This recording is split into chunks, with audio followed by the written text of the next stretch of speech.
오늘 장 뭘 봐야 될까요? 체크인스탁에서 딱 정해드리겠습니다. 알파경제 김준효 이사, 더 커넥트머니 박철신 이사 두 분 모셨습니다. 안녕하세요. 안녕하십니까. 안녕하세요. 예.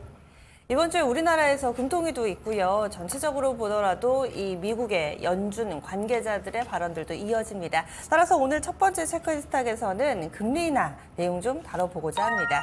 정말 9월에 금리 인하가 가능할 것인가 여러 가지 경제 지표도 많이 나오고 있는 상황이고 그리고 최근에 나왔던 파월 의장의 발언으로는 또 비둘기파적이다 이런 해석들이 나타나고 있는데요. 김 이사님 좀 정리를 해주실까요? 네, 제 생각에는 이렇게 나풀나풀 누가 의견이 나왔다고 해서 이쪽으로 갔다가 다른 사람의 의견이 나온다고 해서 이쪽으로 갈 필요가 전혀 없는 상황이다. 그냥 데이터 디펜던트로 가는 거고요. 그다음에 가장 큰 전제는 미국이 대선을 앞두고 시장을 망가뜨릴 가능성은 상대적으로 낮다. 정말 극단적인 상황이 나타나서 금리를 꼭 내려야 하는 상황이라면 미리 증시가 빠져 있겠지만 그런 극단적인 상황으로 치닫지 않는 이상 지금 무언가 의미 있는 선택을 할 가능성은 상대적으로 전 낮다라고 보고 있고요. 그래서 사람들 의견이 이쪽으로 몰려가면 그쪽 방향으로 갔다가 또 반대쪽으로 몰려가면 가는 그런 양상은 굉장히 좀 제가 보기에는 좋지 않은 판단으로 보이고 최근 들어서 미국의 그 예측치 다음 그 금리 결정을 하는 그 소위 선물의 예측치도 급변하고 있지 않습니까? 뉴스 하나만 나오면 50% 갔다가 다시 뚝 떨어졌다가 완전히 춤을 추고 있는데 거기에 흔들리면 제가 보기엔 여러분들이 투자하는 데 있어서 중심축을 잡을 수 없다라는 거죠. 그래서 준비된 지금 미국채 10년물을 보시면 미국채 10년물이라고 하는 게 아시는 것처럼 전 세계 금융자산 시장에서 가장 큰 시장입니다. 가장 큰 시장이 이렇게 나풀거리고 있다라는 것은 소위 메이저들이 그렇게 급격하게 자금을 빼거나 자금을 유입시키진 않고 있는 그냥 통산적인 흐름을 보이고 있다라는 거고요. 그냥 나머지 이제 분석하는 분들이나 주변 사람들만 떠들고 있는 그런 상황이라고 볼 수가 있겠죠. 그래서 금리는 지금 일정 기간으로 일정 가격대로 계속 수렴 중이라고 보는 게 저는 적절할 것 같고요. 그래서 금리를 한 번 내리든 두 번 내리든 그게 중요하지 않고 금리를 왜 내리느냐가 계속 중요하다라고 강조드리고 있으니까 9월에 내리던 말든 11월에 내리던 말든 두 번을 내리던 한 번을 내리던 어떤 상황에서 내리느냐가 가장 중요하다. 좀 이렇게 봐야 될 것 같습니다. 네. 그렇다면은 이 부분을 감안해서 시장은 어찌됐든 좀 반응이 나오고 있는데 투자 전략은 어떻게 녹여야 될까요? 네, 일단 첫 번째로 가장 중요한 것은 금리에 가장 민감한 주식이 뭐냐? 기술주예요. 그래서 금리 조금 내려간다고 하면 우리나라를 포함해서 일본 사람들까지 미국 주식 사기에 혈안이 되어 있으니까 그런 종목군들에 더 베팅이 늘어난단 말이죠. 그래서 최근에 주가가 비싸다 이런 거에 전혀 그러지 않고 미국 주식으로 전체적으로 가는 그런 양상 보여주고 있는데 금리가 출렁이면 그런 종목군들의 출렁임은 당연히 늘 수 있어요. 그래서 그 종목들의 포지션을 얼마나 가져갈 거냐를 명확하게 할 필요가 있는 거죠. 그래서 거기에 올인하는 전략은 저는 하반기를 봤을 때 가장 어리석은 전략이라고 판단하고 있고요. 그래서 그 소위 빅세븐 지금 사상 최고가 나는 그런 종목군들을 지금 가격에 따라가는 건 최악이고 현재 비중이 많이 있다면 그 비중을 천천히 좀 줄여가는 것이 제가 보기엔 적절한 전략이 아닌가. 이들의 실적이 터진다고 해도 내년까지 계속 터질 가능성은 낮고요. 그다음에 지금 200조 단위의 그 데이터 센터 투자를 한다면 내년도 실적은 당연히 더 떨어집니다. 그래서 그런 부분들을 고려해 봤을 때 지금의 핵심 포인트는 소위 그 가장 잘 나가는 빅세븐을 어떻게 효율적으로 실현하면서 줄일 것이냐에 가장 그 전략의 핵심을 맞춰 보셔야 될 것 같고 두 번째로는 의외로 미국이 계속 그 공급판을 바꾸면서 실적이 올라오는 종목군들이 있단 말이죠. 우리 시장 내에서 미국으로 공급이 늘면서 실적이 올라오는 종목도 있고요. 반대로 미국에서 자체적으로 생산을 시작하면서 실적이 늘어나는 종목도 있고요. 그다음에 최근 들어서 눈에 띄게 강세를 보이고 있는 종목은 엔비디아가 쉬는 구간에서 소위 메타, 그다음에 구글, 마이크로소프트, 아마존 이런 종목군들이 강세를 보이고 있는 핵심은 딱 한 가지입니다. 이제 하드웨어를 깔고 있는 상황에서 하드웨어 가격이 비싸지니까 그걸 운영할 수 있는 소프트웨어 기업으로 가는 거거든요. 그래서 전략적인 차원에서는 그렇게 좀 실적적인 그다음에 산업적인 변화가 나타나고 있는 종목들 위주로 대응하시는 게 좋을 것 같다. 이 두 가지 관점에서 말씀을 드리겠습니다. 네. 뭔가 좀 하반기에 금리 인하할 것 같고 그러다 보니 기술주 보고 지금은 달려들 타이밍이 아니라 시장의 기대가 어느 정도 반영이 됐으니까 엑시트 조금씩 비중 축소하는 타이밍을 좀 잡아보자 이렇게 팁을 주시네요. 다음 두 번째 넘어가겠습니다. 조금 전에 금리 인하를 얘기했으니까 여기에서 연장선으로 보자면 어떤 종목이 수혜줄까 여러 가지 아이디어가 있고요. 그 가운데서 박 이사님이 K의료기기를 주셨어요. 조금 더 구체적으로 설명을 해주시죠. 네, 일단은 금리 인하가 시점이 언제가 되든 결국은 이제 시작이 되게 할 텐데 그러면 지금 금리 인하 때 가장 수혜를 받을 수 있는 업종들이 어떤 것인지에 대해서는 한 번쯤은 정리가 필요하다는 생각입니다. 거기서 한 번 더 한 발짝 나간다고 한다면 금리가 지금 높은 상황인데도 불구하고 금리 인하 수혜주가 오히려 수익이 더 잘 나고 있는 경우, 이런 경우 같은 경우는 더 의미 있게 지켜보실 필요가 있습니다. 그 대표적인 게 고금리 때 오히려 타격을 받아야 되는 이 의료기기 같은 경우가 오히려 지금도 수출액이라든지 아니면 실적이라든지 사상 최고치를 계속적으로 경신하고 있는 상태이기 때문에 여기다가 금리 인하까지 다시 한번 시작이 된다라고 한다면 추가적인 밸류업을 우리가 기대해 볼 수 있기 때문에 의료기기 쪽을 한번 보시면 좋을 것 같습니다. 사실 이제 K 엔터테인먼트가 먼저 한류 열풍을 만들기 시작했고요. 그 다음에 K 뭐 음식료라든지 화장품이라든지 여러 가지들이 됐지만 그 이후에 또 알게 모르게 또 의료기기 쪽이 상당히 해외에서 많은 각광을 좀 받고 있는 그런 상황입니다. 지금 준비된 자료 보시면 아시겠지만요. 관련 사업들이 계속적으로 뭐 미용 의료기기라든지 치과용 임플란트라든지 치과용 의료 검사 기기라든지 모든 업종들이 대부분 다 상승 추세가 계속적으로 이어지고 있는 상황이다라고 말씀을 드릴 수가 있고요. 특히나 이제 미용 의료기기 같은 경우는 수출액이 굉장히 상당히 강하게 좀 올라가고 있는 그런 상황입니다. 수출이라든지 판매에 대한 어떤 규제 장벽이 굉장히 낮기 때문에 일단은 안정적으로 수출이 지금 진행이 되고 있는 상황이고요. 특히나 이제 의료기기 같은 경우는 특히나 미용 의료기기 같은 경우는 소모품 관련된 이 판매액이 상당한 비중을 차지하고 있기 때문에 이들로 인해서 안정적인 실적을 뽑아내고 있다 이렇게 보시면 될 것 같습니다. 국내 대표 업체들 중에 지금 현재 한국에서만 판매하고 있는 게 아니라요. 워낙 또 해외에서 많이 판매가 되고 있기 때문에 수출 비중이 벌써 50%가 넘는 기업들이 많이 나타나고 있는 상황입니다. 예를 들어서 뭐 클래시스나 제이시스 메디칼 또는 비올 또는 하이로닉 이런 기업들 같은 경우는 지금 현재 수출 비중이 더 국내 내수보다 훨씬 더 높은 상황이거든요. 그래서 그만큼 해외에서 제품들에 대한 선호도가 굉장히 높은 상황이다 이렇게 보시면 될 것 같고요. 치과용 임플란트도 마찬가지입니다. 수출액이 지속적으로 지금 상승을 하고 있는 그런 상황인데 최근 4년간 연평균 한 20% 이상 엄청난 고성장을 좀 해왔던 게 치과용 임플란트라고 보시면 될 것 같습니다. 2023년도 기준은 작년 기준이죠. 임플란트 수출액이 벌써 1조가 넘어가는 수준까지 올라왔기 때문에 이제는 임플란트 쪽도 상당한 우리나라의 수출을 담당하고 있는 대표 섹터다 이렇게 보시면 될 것 같습니다. 마지막으로 치과용 진단 장비 쪽인데 사실 치과용 진단 장비 쪽은 수출액이라든지 이런 성장률 지표를 봤을 때는 앞서 말씀드린 의료기기, 특히나 미용 의료기기나 아니면 임플란트 대비했을 때는 성장률이 좀 둔화되고 있는 게 사실입니다. 그래서 상대적으로는 좀 매력이 좀 떨어지고 있지만 그래도 관심 있게 지켜볼 필요는 있겠다라는 정도만 말씀을 드리도록 하겠습니다. 두 번째로는 이제 금리 인하에 대한 부분들을 다시 한번 말씀드릴 텐데 금리 인하 수혜주입니다. 특히나 의료기기 같은 경우는 사실 금액적으로 상당히 비싼 편이거든요. 그래서 대부분 할부라든지 리스 이런 식으로 보통 구매를 하기 때문에 구매자 입장에서는 사실 금리가 높을 때는 부담이 되는 게 사실입니다. 그렇기 때문에 이런 부분을 감안한다면 보통은 금리가 높을 때는 의료기기 쪽은 오히려 수익이 좀 떨어지는 경향이 좀 많았었지만 그럼에도 불구하고 고금리 시대였던 2021년이나 2022년도에도 오히려 수출액이라든지 이런 것들은 계속 성장을 했던 것 자체가 한국 의료기기에 대한 선호도가 굉장히 높구나라고 다시 한번 우리가 평가를 할 수 있는 부분이고요. 그리고 작년 같은 경우는 사실 역시나 고금리가 계속 지속이 되면서 성장률이 잠시 둔화가 됐지만 이제는 금리 인하 시기의 문제일 뿐 금리 인하가 온다는 거에 대한 초점을 맞춘다면 일단 금리 인하 시기에는 다시 한번 실적이 더 한 단계 레벨업 될 수 있는 그런 기대감을 가질 수 있다 이렇게 보시면 될 것 같고요. 그리고 마지막으로는 다수의 어떤 성장 모멘텀이 좀 있습니다. 미용 의료기 같은 경우는 특히나 우리가 지금 에너지 기반, 아마 시술을 받아보신 분들은 아시겠지만 고강도 집속 초음파라든지 아니면은 고주파라든지 또는 리프팅 CT라든지 이런 것들 특히나 이제 비침습 또는 비시술 쪽, 비수술 쪽으로 많은 선호도가 올라가고 있는 상황인데 이들 같은 경우는 사실 전체 지금 의료 쪽 시장에서 50%가 넘는 수준의 매출을 좀 올리고 있는 게 바로 이 분야입니다. 그래서 지금 현재는 비침습과 최소 침습 시술이 한 55.7% 정도 나오고 있는 상황이기 때문에 이 관련된 사업을 하고 있는 기업들 같은 경우는 상당히 지금 전방상 수요가 좋다 이렇게 느끼시면 될 것 같고요. 그리고 임플란트 같은 경우도 상당히 기대감이 있습니다. 일단 고령화가 계속 지속이 되면서 노인 인구가 급증을 하고 있는 상태이기 때문에 임플란트 시술은 계속적으로 늘어나고 있는 그런 추세고요. 특히나 중국 같은 경우는 지금 30만 명당 1만 명당 한 30개 정도밖에 인플레이션 수주를 받지 않았기 때문에 중국 시장에서도 엄청난 큰 성장을 좀 기대해 볼 수 있는 그런 상황입니다. 그리고 특히나 우리나라 같은 경우는 가격 경쟁력에서 임플란트에서는 상당한 강점을 갖고 있기 때문에 이런 관점을 봤을 때는 네. 일단 우리나라 임플란트 쪽도 지켜보시면 좋을 것 같습니다. 종목 몇 가지 좀 봐주세요. 네, 앞서 말씀드렸던 화면에 보이실 것 같은데요. 일단은 뭐 클래시스, 뷰역스, 뭐 제이시스 메디칼 워낙 지금 실적을 잘 뽑아내고 있는 것들이 많이 있습니다.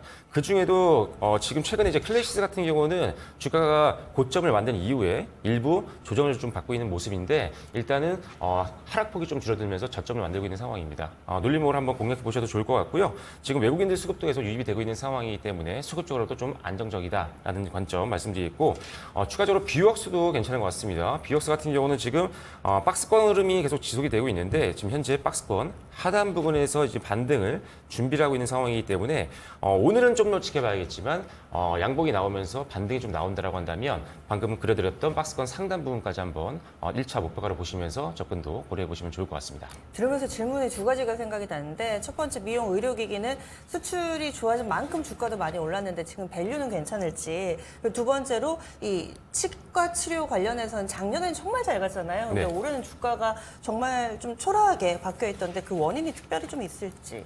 일단은 지금 모든 섹터들 중에 실적이 나오는데 좀 주가는 잘 안 가는 섹터들이 많거든요. 그만큼 지금 주식시장의 수급이 쏠림 현상이 굉장히 심합니다. 반도체로 쏠렸다가 또 그 삼양식품 같은 이런 예를 들어 음식 소비재, 쪽으로 옮겼다가 네. 이런 것들이 굉장히 심했는데 오히려 우리가 단기적인 트레이딩 관점이 아니라 좀 더 중장기적으로 안정적인 투자를 원하시는 분들이라면 오히려 지금 살 종목들은 굉장히 많습니다.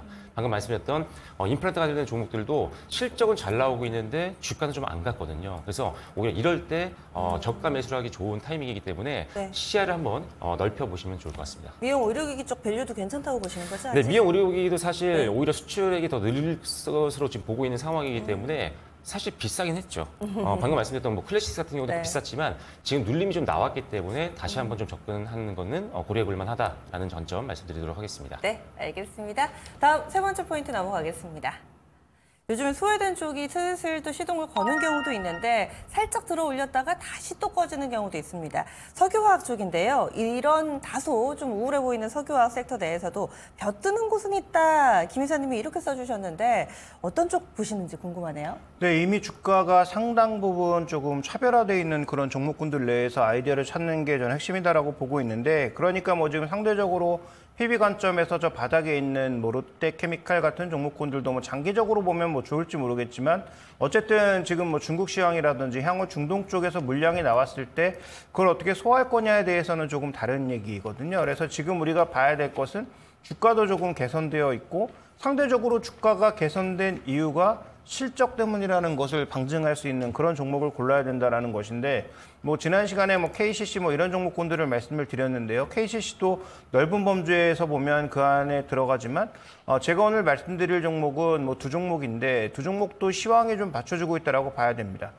첫 번째 준비된 이제 그림을 보시면 지금 현재 구간에서 석유화학이 전반적으로 다 안 좋은데 수출량이 증가하고 마진이 올라오는 게 몇 개 없는데 그중에 대표적인 게 합성고무 관련된 부분이라는 거죠.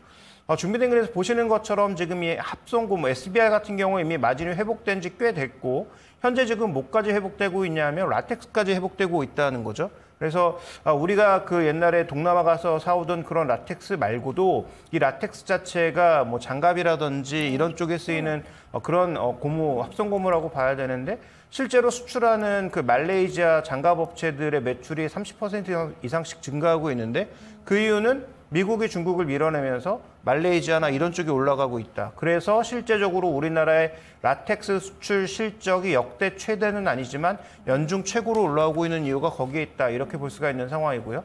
그래서 이 지금 천연고무의 전반적인 상황은 인도네시아와 말레이시아에서 생산량을 계속 줄이면서 합성고무 쪽이 계속 올라갈 수밖에 없는 상황인데 내년하고 올해까지 합성고무의 증산이 없습니다. SBR의 증산 자체가 없어요. 그래서 글로벌 시장에서 탑티어급에 있는 라텍스 쪽에서는 1위를 차지하고 있는 금호석유에 대한 실적은 그래서 더 중요할 수밖에 없는 것이고, 그다음에 두 번째로는 에폭시라는 수지가 있는데, 이 에폭시라는 수지는 우리가 흔히 바닥 소재로 생각하기 쉽거든요. 왜 무슨 카페나 이런 데 가시면 인더스트리얼 계열로 만들어 놓은 그런 카페에 투명으로 이렇게 깔려 있는 그 바닥 소재, 그게 이제 에폭시 소재인데, 에폭시 소재가 거기만 쓰이는 게 아니라 그건 이제 상대적으로 조금 마진이 박한 그런 거라고 봐야 될 것 같고요. 그 에폭시 소재 중에서도 최근 들어서는 뭐 IT용이라든지 이런 추가적인 어떤 소재로 좀 더 고부가 소재로 쓰이는 것이 많다라고 봐야 되는데, 그중에서 국내 국도화학이 세계 1위입니다. 그래서 이런 업체들의 전체적인 최근 주가 동향이 뭐 실적을 반영하지 못하면서 좀 늘리고 있는 상황인데요. 뭐 국도화학은 이유가 있죠. 일단 미국이 아시아 에폭시 수지에 대해서 관세를 지금 하반기에 때릴 것으로 예상되고 있기 때문에 지금 수출은 급증하고 있는데 하반기에는 이게 급격히 줄어들 수 있습니다. 지금 밀어내기 수출을 하고 있는 거거든요. 그다음에 이제 중국 쪽에서 에폭시 수지와 관련된 내수 로컬 업체들의 비중이 올라가면서 가장 큰 시장인 미국과 중국이 하반기에 흔들릴 수 있는데, 그나마 다행인 건 인도 쪽이 회복되고 있다는 거죠. 그다음에 인도가 지금 건설도 많이 짓고 있지만 뭐 자동차라든지 다양한 산업들이 나타나기 시작하면서 인도의 부동산 가격은 올라가고 있고 인도의 주택 건설도 올라가고 있는 그런 상황임을 고려해 본다면 시장이 조금 바뀌는 그런 과정으로 가고 있다, 이렇게 봐야 되는 상황입니다. 따라서 석유화학 쪽에서도 주가도 싸지만 전체적으로 지금 업황의 회복이 제대로 나타나고 있는, 마진 회복이 제대로 나타나고 있는 금호석유와 국도화학 같은 종목군들에 대해서는 우리가 조금 긍정적으로 볼 필요가 있다. 여기에 뭐 한 종목만 더 추가드리면 이미 뭐 주가가 올라서 매력은 좀 떨어진 상황인데, 유니드 같은 그런 종목군들도 실적 호전을 기반으로 이미 주가가 올라가고 있단 말이죠. 그래서 그런 종목군도 우리가 전체적으로 한번 좀 바라볼 필요가 있지 않느냐, 이렇게 보고 있습니다. 네, 그러면은 실적 확인하고 접근을 하나요? 아니면 지금부터도 모아나가도 된다고 보세요? 저는 지금 사는 게 맞다라고 보고 있고요. 지금 우리나라의 주요 기업들의 실적 발표를 보시면 다 예상보다 잘 나오고 있잖아요. 그러니까 지금 추정치 자체가 제가 보기에는 조금 보수적으로 잡았거나 아니면 환율을 제대로 반영하지 못했거나 둘 중에 하나라고 보거든요. 그러면 우리가 예상했던 것보다 실적을 비교적 좋게 보고 있고 이렇게 수출 물량이 증가하고 있는 기업들, 수출 물량이 증가했는데 환율은 긍정적이고 그다음에 플러스 알파 효과도 있다라고 한다면, 그러니까 마진이 개선되고 양이 늘었는데 환율까지 계산이 제대로 안 돼 있다면 실적은 예상보다 잘 나올 가능성이 높다라고 보고 있기 때문에, 그래서 이 종목들은 오히려 실적 발표 이후에 사면 늦을 가능성이 있다. 그래서 지금 사는 게 맞고 오히려 실적 발표 때 주가가 흔들릴 수 있다. 이미 좀 주가를 선반영하면 흔들릴 수 있다라고 보고 있기 때문에 접근 관점은 지금이 날 것 같습니다. 예, 알겠습니다. 석유화학 하면은 대표적으로 뭐 NCC 쪽만 보셨다면은 그렇지 않고 조금 더 세부적으로 들어가 보시면 나아지는 종목군도 몇 가지 골라주셨고요. 다음 마지막 넘어가겠습니다. 바로 지난주였습니다. 이 지난주에 이 밸류업 세제 방안이 발표가 됐습니다. 이에 따라서 밸류업 관련된 종목군들 계속해서 관심이 이어지고 있는 상황인데요. 은행주 이번에 세제 개편안 효과가 어떨지, 그리고 또 대응 전략까지 알려주시죠. 네, 말씀하신 것처럼 지난주 이제 3일이었죠. 수요일 날 이제 아침 방송 끝나고 나서 오후에 이제 세제안 관련된 내용들이 발표가 됐습니다. 그래서 역동경제 로드맵이라는 이름으로 발표가 됐는데, 그동안 논의됐던 이 밸류업 관련 세제안에 대한 구체적인 내용들이 발표가 됐기 때문에 관련된 종목군들이 상당히 지난주 중후반부터 양호한 흐름들을 좀 보여왔습니다. 일단 먼저 주주 환원 확대를 좀 추진하고 있는 기업들 같은 경우는 직전 3년 동안의 어떤 주주 환원 금액의 5%를 초과하는 주주 환원 금액에 대해서 5%의 법인세, 세액 공제 혜택을 받게 됩니다. 그래서 뭐 KB금융 같은 경우는 이를 감안하면 한 2024년도 기준으로 한 250억 원 정도 수준의 세제 혜택을 좀 받을 것으로 예상이 되고 있고요. 개인 주주들 같은 경우는 배당 증가 금액에 대해서 분리과세가 됩니다. 정확히는 저율 분리과세가 되는 건데, 예를 들어서 금융소득이 2천만 원 이하의 개인 주주 같은 경우는 배당 소득세율 14%를 원래 적용을 받았습니다. 하지만 지금 분리과세 방안에 따라서 이제 밸류업 기업의 배당 증가 금액의 9% 정도를 세율을 적용을 받게 되기 때문에 상대적으로 유리해지는 상황이 되게 됐고요. 반대로 또 이제 금융소득이 2천만 원을 좀 이제 초과하는 분들 같은 경우도 역시나 세제 혜택을 받게 됩니다. 개인 주주 같은 경우 이제 배당 증가 금액에 대해서 최대 거의 뭐 45%까지 적용을 받았었는데, 지금 같은 경우는 이번 세제안 개편을 통해서 한 25%까지 세율이 좀 낮아지게 되기 때문에 상대적으로 부담이 상당히 줄어들게 된다라는 점 참고하시면 될 것 같습니다. 그리고 마지막으로는 이제 ISA 납입과 비과세 한도 같은 경우도 확대를 하게 되는데요. 기존 납입 한도와 비과세 한도가 이제 2천만 원에서 200만 원 이렇게 선이었는데 이제 이번 세제안 개편으로 인해서 4천만 원에서 500만 원으로 확대를 하게 되기 때문에 이제는 이제 관련된 조문권들 같은 경우는 추가적인 투자 포인트가 생겼다라고 보시면 될 것 같습니다. 그래서 실제로 주가도 양호하게 좀 흘러가고 있고 수급도 유입이 되고 있는 상황이기 때문에 과거에는 사실 방어주로서의 역할을 했던 은행주 같은 경우는 이제는 조금 더 다른 관점으로 지켜보실 필요가 있겠다라는 관점 말씀드리도록 하겠습니다. 다음으로 이제 주주환원 확대 명분에 대한 부분들을 말씀드려야 되는데요. 준비된 자료 보시면요. 꾸준히 이제 배당 증가를 하고 있는 기업들 같은 경우는 이제 기본적으로는 혜택이 주어지게 됩니다. 밸류업 공시를 계획하고 있는 은행이라든지 보험주도 역시나 혜택을 좀 받게 되는데요. 일단은 지금 화면상에 나오시는 거 보시면 아시겠지만 뭐 KB금융, 신한지주, 뭐 하나금융 모든 회사들이 이제 법인세 감면을 하게 되는 감액이 되는 부분들을 보면은 상당히 금액이 좀 큽니다. 예를 들어서 지금 KB금융이 한 250억 원대 되기 때문에 가장 큰 혜택을 좀 받을 수 있을 것으로 보고 있기 때문에 지난주에도 어떻게 보면은 KB금융과 신한지주를 먼저 언급을 드렸다고 말씀드릴 수가 있겠습니다. 일단 이런 부분에 대해서 일단 세제 혜택을 받을 수 있는 부분, 법인세 감면 받을 수 있는 부분 때문에 회사에 대해서 다시 한번 우리가 주목을 좀 할 필요가 있겠다 말씀드리겠고요. 마지막으로 지난주에도 언급을 드렸던 부분인데 이제 패러다임이 좀 바뀌었습니다. 과거에는 이제 금리가 이제 올라가게 되면은 순이자 마진이 올라가면서 실적도 올라가고 주가도 올라가는 게 은행주의 일반적인 패턴이었다면 지금은 오히려 금리가 좀 낮아질 가능성이 높아지고 있는 상황 속에서도 주가가 많이 정고점을 갱신하고 있는 모습들을 보여주고 있습니다. 그만큼 이제 밸류 프로그램에 대한 기대감이 가장 높은 게 또 은행주이기 때문에 앞으로도 추가 상승을 좀 기대해 보시면서 관련된 종목분들을 지켜보시면 좋을 것 같습니다. 네, 은행주 긍정적인 시각으로 봐주셨네요. 이렇게 해서 오늘 체크포인트 4가지 알아봤습니다.